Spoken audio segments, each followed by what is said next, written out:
po, magkano po yung estimated po niya? Hello mga ka-viewers! Kamusta po kayo ngayon? Ay nagbabalik ako para update kayo sa another vlog. For today's video po, magkakaroon tayo ng house tour. At ito pong bahay na i-feature natin is bahay po ito ng subscribers natin from US.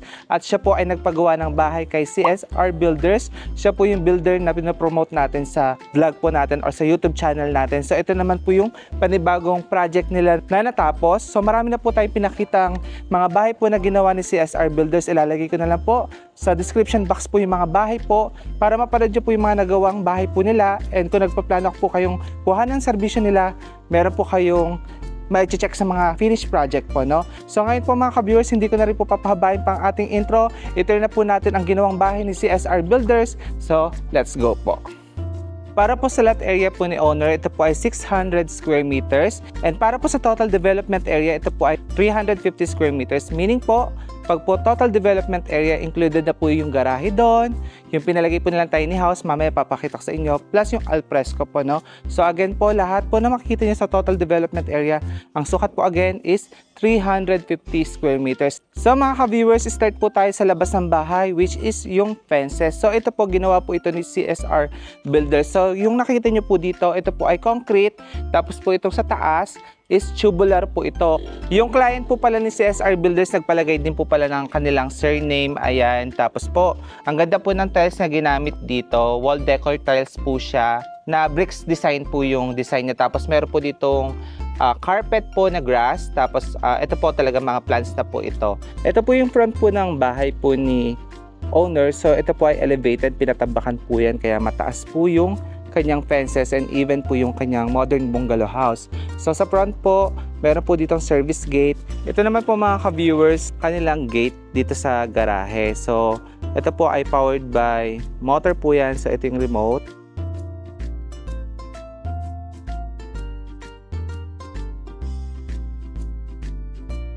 Yung kanilang gate, gawa po ito sa tubular. Tapos po yung kanilang middle, yung nakikita nyo pong wood, yan po ay cement board po. Tapos pininturahan po ng color brown. Tapos dito po meron silang wall decor tiles, same po na pinakita ko sa inyo dun sa gilid. And gustong gusto ko talaga itong ano nila, yung fence nila dito. Matrabaho lang gawin pero maganda siyang tingnan mga ka-viewers. So tapos dito po meron ng wall lights yan included na. Sa service gate mga ka-viewers, meron po ditong hagdanan.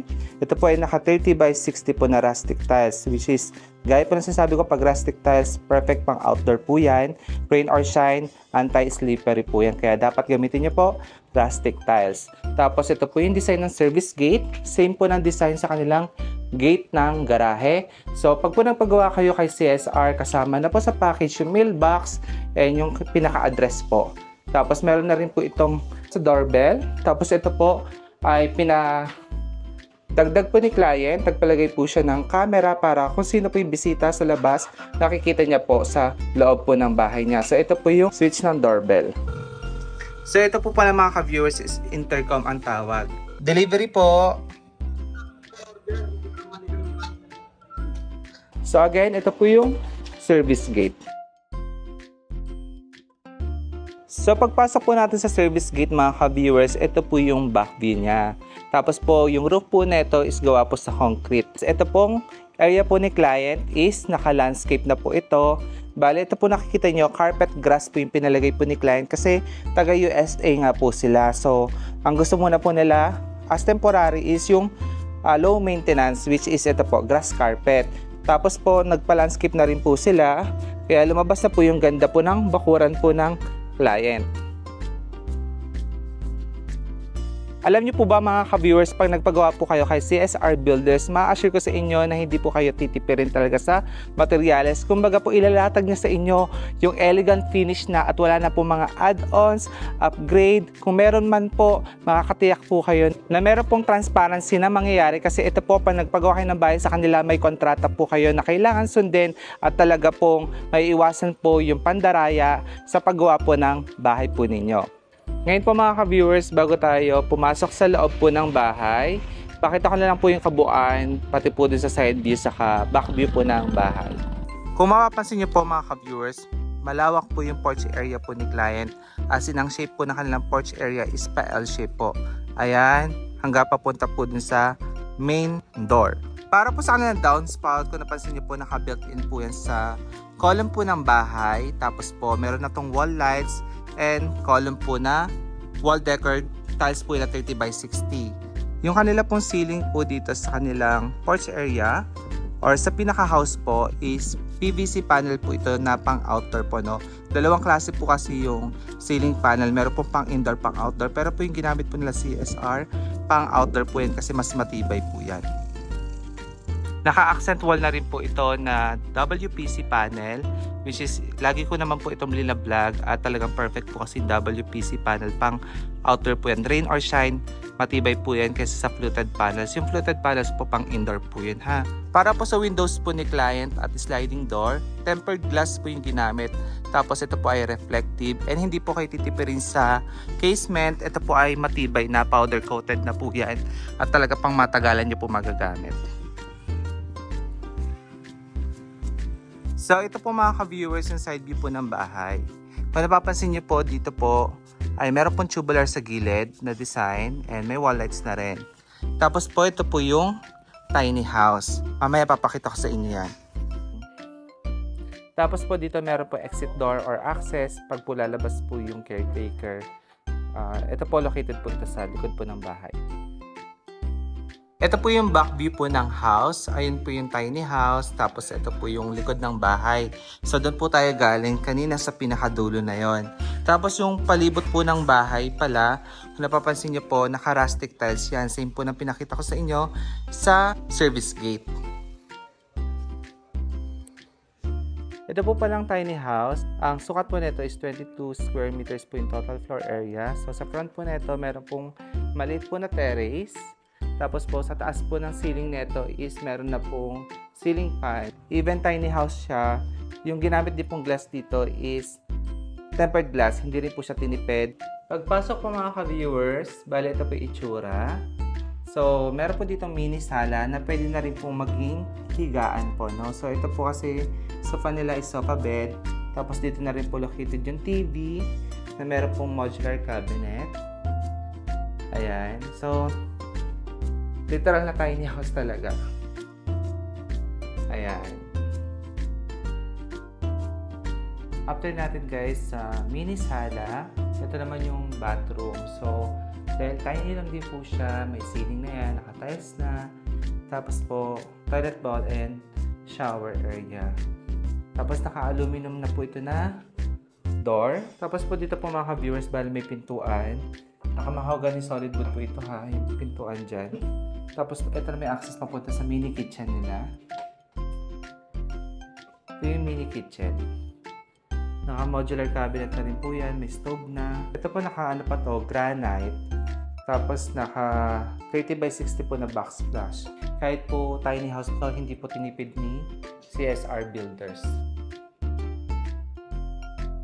Labas po ng kusina po ni tiny house. Ayan. Tapos dito po may exit door or access pag po lalabas po yung caretaker. Ito po located po ito sa likod po ng bahay. From tiny house po mga ka-viewers, ito po yung view. So dito po sa lanay, naka 60 by 60 cm po ito na tiles. Matte finish po na gray.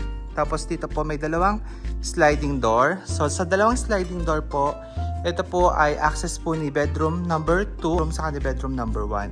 Tapos dito po meron silang storage area which is meron lang pong ginagawa kaya medyo magulo pa. At bali pagpasensyahan nyo na po yung garahe kasi ready for turnover na po yung bahay. So ito po ay nagre-ready na po sila maglikpit po ng gamit, no? So ito pong garahe po ni owner is at least po 2 to 3 cars po ang pwede magkasya. Maluwag po. Tapos ito na po yung ceiling, naka PVC panel din po yan. Tapos may mga pin lights na. And now mga ka-viewers, papasok na po tayo sa loob po ng bahay. Pero bago po tayo mag-start pumasok sa loob, gusto ko lang po kayo sabihan na ito pong design po ng house is approved po lahat yan kay client. Sabi nga po nila, your house, your rules. So ito po, dito siya masaya kaya dapat suportahan natin siya. Gaya po ng gusto ninyong ipagawa sa mga dream house po ninyo, no? So ngayon tara, pasok po tayo sa loob ng bahay. Bali dito po mga ka-viewers, aside po sa pinatambak na po yung lupa, elevated na, tinaasan pa po yung modern bungalow house ni client kaya may stairs po dyan. So ito po naka matte finish po ito na 60 by 60 cm po ang sukat niyan. Tapos meron na rin po itong ilaw once na tatapak po kayo sa hagdanan. Tapos yung kanilang main door po is mahogany solid wood po yan na pinapinturahan po ni client ng color blue kasi favorite color niya po talaga yan. Kung naghahanap po kayo ng smart lock, mas mainam po ipalagay ninyo ay CL kasi trusted na po yan. Ilang years na rin po sila sa paggagawa po ng doorknob and yung bago po nila smart lock kaya subok pong matibay yan si Yale. Pagpasok po mga ka-viewers, ito po yung makikita natin. Sa ngayon po, wala pa pong masyadong gamit pero unti-unti po nilalagyan na po ni client yan. So tingnan nyo po, napakaluwag. Bali ang concept po ni client is open concept. Gusto niya po is nakikita po lahat yung areas ng bahay niya. So ito po, soon na magiging living area. Tapos po doon na yung dining, tapos yung kitchen po nila. So sa ceiling tayo, ito po ay naka-drop ceiling po ito na may pin lights. So gusto po ni client, pin lights lang po yung kanyang mga ilaw sa ceiling. Tapos may cob light po na color white. Tapos po, para naman sa tiles, ito po ay 60 by 120 po na tiles. Pre-provide na rin po ni CSR Builders yung paglalagyan po nila ng TV. Naka-fluted panels na po ito, plus modular cabinet. Alam niyo po ba mga ka-viewers, ang luwag ng bahay po ni client and talaga kahit bungalow po siya, high ceiling. Kasi yun po ang nirequest ni client, which is na-achieve naman po niya yung gusto niya dahil kay CSR. Tapos po dito po mga ka-viewers, meron silang dining area. Dito po sa dining, naglagay po sila ng fluted panels po para sa ceiling. Tapos po ito pong napaka-social nilang chandelier. Ito po, nabili pa po ito ni CSR sa Dubai. Pinaghanap niya po talaga si client ng medyo budget-friendly po na ilaw, which is, ayun po, kaya natuwa lalo po sa kanya yung client. Tapos naglagay po sila dito ng carrier po na floor stand aircon and 8-seaters po na dining set. Tapos dito naman po tayo sa kanilang main kitchen, naka-fluted panels din po ito, tapos po chandelier, from Dubai din po ito nabili kaya talagang maganda. Meron na po sila dito ang center island, tapos ito pong center island nila, ang gagamitin po agad pagka po nagpagawa kayo ng bahay kay CSR is quartz na po agad yung kanilang countertop. Hindi na po kayo papapiliin pa kung 60 by 60, 60 by 120. Automatic po sa kontrata, quartz po agad yan. Naka-modular cabinet na rin po yan. Ito po pinagawa po nila ito kay KM Modular, which is blinablog po natin yan.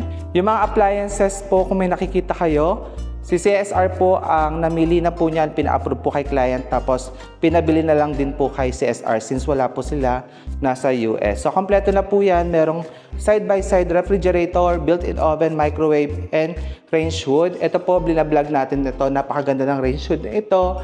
Talagang high-tech po. Tapos, naka-induction na rin po yan. Tapos, modern sink. So, imagine mga ka-viewers modern sink pa yung sink ni client. Sa iba talagang gumagawa ng bahay, bibigyan lang kayo ng ordinary. Pero kay CSR, modern sink na po. Tapos ito pong backsplash nila, yung tiles po hindi rin po basta-basta. Wilcon po ang ginagamit ni CSR kaya guaranteed po na quality po talaga. Mga ka-viewers, aside po sa naka-modular cabinet ito, even po yung kanilang center island, naka-pull-out drawer na rin po ito na modular. Yan, soft close na po yan. Nice. Dito po sa tabi po ng main kitchen, dito na rin po located yung pantry. Sa mga pintuan po pala, ang ginamit po ni CSR Builders, again, lahat po solid mahogany wood door po yan. Yung iba po kasi gagamitan kayo ng flush door, panel door, pero po kay CSR, solid wood po talaga yun na mahogany wood. Tapos po, dito po, located yung kanilang pantry. Ito na po yung ceiling, tapos ayan na po yung mga floating shelf para po sa mga goods ni client. After po natin sa main kitchen, dito naman po tayo sa auxiliary kitchen. Tapos po dito na rin po located yung kanilang laundry area. So ito po yung kanilang auxiliary kitchen. Ito po yung exit door papunta sa tiny house sa likod. And then ito po, even na auxiliary kitchen po siya, hindi pa rin po tipid yung sink. Naka-modern sink pa rin po yan na piano type. Try po natin kung gusto niyo po nito. Ayan. Gumagana. Tapos po meron na rin itong Hamden po na stove and range hood po na Hamden. Ito na rin po yung kanilang laundry area. Naka-modular cabinet din po ito. Tapos dito po yung kanilang washing machine. Dito naman po nagpalagay din si client ng extra bathroom. Maliit lang po ito just in case po pag po meron mga bisita, may events, at least po meron po silang extra mini bathroom po. Dito naman po tayo mga ka-viewers sa kanilang common bathroom and mga bedrooms at office po. Yung kulay po pala ng pintuan, kung type po ninyo, ito ay color mocha, which is color of the year po siya, no? Ito po mga ka-viewers si common bathroom.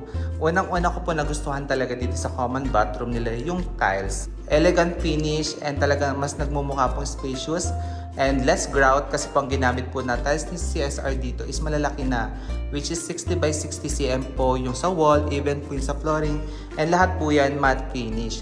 And ang napansin ko po sa ganitong klase po ng tiles, low maintenance po talaga. Kumbaga kahit gamitin mo everyday ang CR mo, low maintenance lang dahil maganda po yung tiles na ginamit. Tapos ito po kanilang mga sink, yung kanilang sanitary ware. Ito po ang brand is Kohler po ang ginamit. Yun po kasi ang gusto ni client, Kohler. Tapos naglagay po sila dito ng mirror plus pendant lights. Ayan. Tapos provide na rin po pala ni CSR yung shower partition. Kaya less hassle na po. Tapos meron po itong parang po nakikita ninyong vertical na ilaw para po yan sa pagpapailaw sa shower area po nila. Ganda na CR, no? Ito po pinapakita ko sa inyo mga pintuan. Ito po yung pintuan ng kanilang master's bedroom, bedroom 1 at guest room, saka po yung office. Ngayon po pakita ko muna sa inyo si master's bedroom. Ito po yan. Si master's bedroom po, napakaluwag po nito sa personal. Talaga pong mag-e-enjoy po yung may-ari pag uwi dahil spacious po yung kanyang bedroom. So sa ceiling muna tayo. Ito po yung ceiling niya. Then dito po, meron pong pendant light sa tabi po ng kama. Tapos mga side cabinet po, no? So ito po, kung napansin nyo po, yung likod po ng bed frame is may accent po na fluted panels na meron pong backlight po or light effect po yan. Tapos po, dito meron pong malaking bintana din po yan. Isa rin po ito sa lalagyan natin ng cortina suit, kaya abangan nyo yan. Sa anggulo po na ito, meron na silang TV background and modular cabinet po. Tapos naka-accent wall po yung dito. Pasok po tayo sa kanilang walk-in closet. So dito po sa walk-in closet, pagpasok po, meron po ditong malaking mirror. Tapos po mga cabinet, may pull-out drawer na po yan. Ayan. Tapos po, rack po para po sa mga damit. Ayan. Pag diniretso naman po natin ito naman po yung papunta sa kanilang master's bathroom. Ang ganda ng master's bathroom. Dito po mga ka-viewers sa master's bathroom, meron na po itong his and her po na sink. Bali, ito po si CSR na po yung namili para po sa client, para po sa mirror ng kanilang his and her po na sink. Tapos naka-modular cabinet na po ito. Tapos quartz na po yung countertop. Tapos yung tiles po, parehas lang po ng pinakita ko sa inyo sa common bathroom. Alam niyo po talaga, kahit ulit-ulit ako, napakaganda po ng tiles na ginamit dito sa wall and sa flooring. Low maintenance po talaga. Saka gusto ko po yung effect na sa loob po ng bathroom. Very modern po.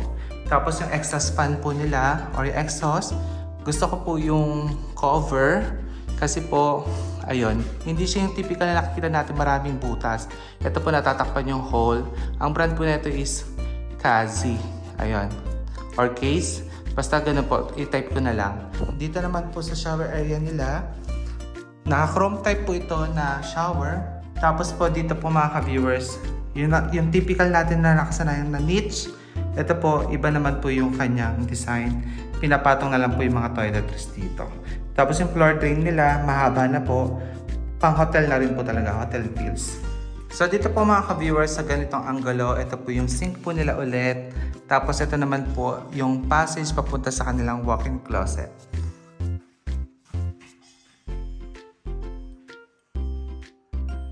Tapos po, exit papunta po sa kanilang bedroom.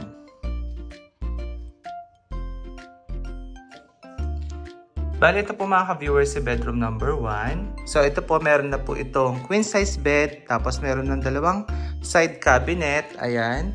Yung interior paint naman po nito mga ka-viewers is parang siyang grayish brown ganun. Kasi ito pong color paint na ginamit, pinaka-custom made po yan ni CSR Builders. Tapos po dito po sa bandang bed frame, meron po ditong accent wall na fluted panels. Tapos po may pagka-gray po yung haspi nito. Tapos po mayroon na siyang pendant lights both side. Yung design naman po ng ceiling po nila mga ka-viewers is drop ceiling. Nakapadrop po yung center tapos sa gilid po mayroong cob light po yan. Change angle naman tayo ni bedroom number 1.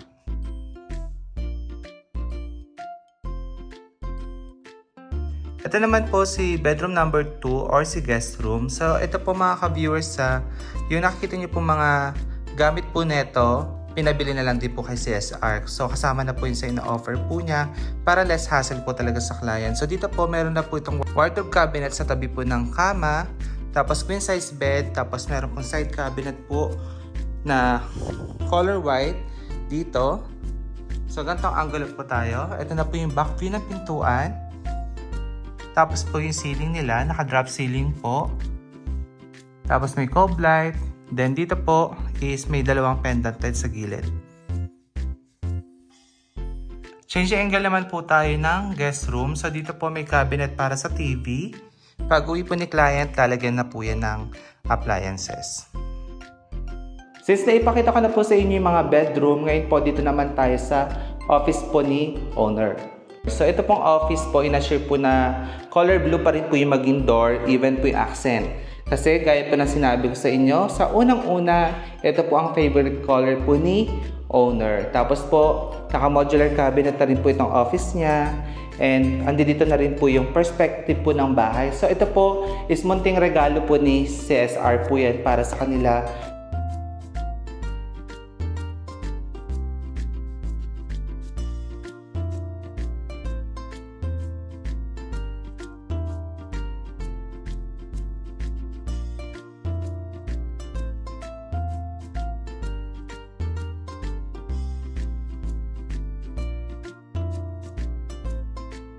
And now mga ka-viewers, bago po magtapos ang ating vlog, kasama po ulit natin si Ma'am Ces ng CSR Builders. Congrats pala sa new project ninyo. Talagang napakalaki po nito naging project niyo ngayon. And congrats din pala sa owner kasi uuwi na naman sila na kahit wala sila dito, may peace of mind natapos ng maayos yung kanilang bahay. Hello po sa mga ka-viewers ni Sir Billy and salamat kay Sir Billy at isa na naman na bahay ang na-feature natin at thanks God, natapos natin siya on time. Itong bahay na to, inabot siya ng 10 months from the groundbreaking up to the completion. At mahal po pa ngayon ang pagpapagawa ng bahay. So, yun ay normal. Hindi man siya every year nag-i-increase. Meron tayong mga materyales every month nag-i-increase. So, makikita natin yung difference from the 2024. Meron na talaga na kailangan magdagdag ng budget for 2025. Hindi because gustong kumita ng malaki ni contractor. It's because palaki yung gastos dun sa mga materyales natin. So when it comes to budgeting, ganun pa din. Depende siya sa magiging final architectural design tulad ng bahay na to. So these are specific designs or requirements ng client. Kaya namin siya pinut together for them. So ang budget talaga magva-vary siya kung ano ang gusto nyong design, anong materyales, at ano yung mga add-ons na gusto nyo siyang ipalagay aside from the package na ino-offer namin from the standard, elegant, down to the luxury. Tapos po Ma'am Ces, paano po ba ang nangyari? Paano po naasikaso yung building permit na ito? Gaya nga po na sinabi ko, hindi pa sila nakakauwi. Yeah. So sir, since 2023 November ko pa sila nakausap to start the planning of this house. Ang ginawa nila is nagpadala sila ng authorization letter para maasikaso yung building permits nila. So from November 2023 up to today, January 6 na, wala silang naging physical involvement kasi wala pa sila sa bansa. And yun naman yung ina-assure namin sa aming clients na we will assist them hanggang sa abot ng aming makakaya. So there are times na hindi namin hawak yung mga schedules from the government official agencies, pero ina-assist namin sila. alam niyo po mga ka-viewers, sa Pinas po bibigyan ko kayo ng tips. Sobrang hirap po makahanap po ng legit na contractor at mapagkakatiwalaan. Pero so far naman po, thanks God, nahanap tayo, no? Nahanap natin si Ma'am Ces na talaga pong trusted and i-assure pong spacious ang bawat areas at talaga pong hindi kayo titipirin sa materials. Kasi so far ma'am, ang dami ko rin naiikutan pong bahay. And usually, yung iba po, naghahanap ako sa magpapagawa ng ganito, sa pang magpapagawa ng ganyan. Sa inyo ma'am, halos kung talagang re-reviewin po nito nung mga magpapagawa, is talagang less hassle mga ka-viewers kasi kompletong-kompleto na. Onting furniture na lang, pwede nang tirhan po ito ni client. So, when it comes to the build, lagi yung sinasabi, hindi naman perfect lahat ng builds namin. Meron din kaming mga back jobs na binabalikan. Ang importante is babalikan namin sila. Hindi porke tapos na yung project, iiwanan na lang. No, we make sure na talagang babalikan namin sila. And when it comes naman doon sa pag-a-assist like buying appliances para sa mga clients natin, binibigyan natin sila ng mga options kung saan sila makakatipid. At the same time, hindi nako-compromise yung quality ng kung ano man ang bibilhin nila for the house. So ma'am, sa mga plano pong kuha ng serbisyo ninyo, kasi meron talaga nanonood from talagang Cotabato pa sila, ganyan. So si CSR Builders po is located po yan sa Pampanga. Hanggang saan po ba yung kaya nyo i-cater talaga ma'am? So currently, ang kinikater talaga namin is within Pampanga and then parts of Bulacan, parts kasi yung mga mas malayo pa, let's say border na ng Metro Manila or Valenzuela, hindi pa po namin yan nakakater. And then parts of Pangasinan and parts of Nueva Ecija. Kaya na ma'am? And then Tarlac area. Kaya na po, basta medyo bungad lang sila. Bungad lang. Sa ganito po kalaking bahay po na pinakita ko, magkano po yung estimated po na? So ito sa kabuuan, the fencing, yung pag-furnish, mga ilaw, and then sabihin na natin yung mga basic furnitures, the bed frames, yung sa dining and all, mag-budget sila, and the appliances also, mag-budget sila between 13 to 15 million. So that means, yun ay fully furnished na bahay, at titirhan na talaga siya. Okay, 13 to 15 million. So dun sa budget na yon, yun kasama na yung sa landscaping nila. So kabuuan siya, package. Imagine a 350 square meter floor area, yung total development ng bahay na to kasi may tiny house pa tayo sa likod. Plus the high ceiling, plus yung foundation nito, tsaka yung tambak niya and the fencing itself. Doon pa lang, alam mo na talaga kung overpricing ba ang contractor or tama lang doon sa kanilang pinoprovide para sa client. And I heard, mama, hindi daw tutipid sa bakal. Yun ay isa sa pinakamahalaga, ang foundation ng bahay. Pwede mong pagandahin yung labas, pero kung bulok ang loob, mas malaki ang problema. Okay, that's true. So mga ka-viewers, ayan, hindi ko na rin po papahabain pa ang ating vlog. Sana meron na naman po kayo nakuha ang idea sa pagpapagawa ng bahay. And again, kung plano nyo pong kunin ang serbisyo po ng CSR, pwede po kayo mag-inquire sa kanilang Facebook. Tapos po mga ka-viewers, again meron po silang available slot para po sa third quarter po ng 2025. And kung nagbabalak po kayo sa 2026, mas maganda po, mas maaga po kayong mag-inquire sa kanila para po magkaroon ng preparation para sa dream house po ninyo. So again mga ka-viewers, maraming salamat po sa panonood. Ingat po kayo and God bless. Bye-bye!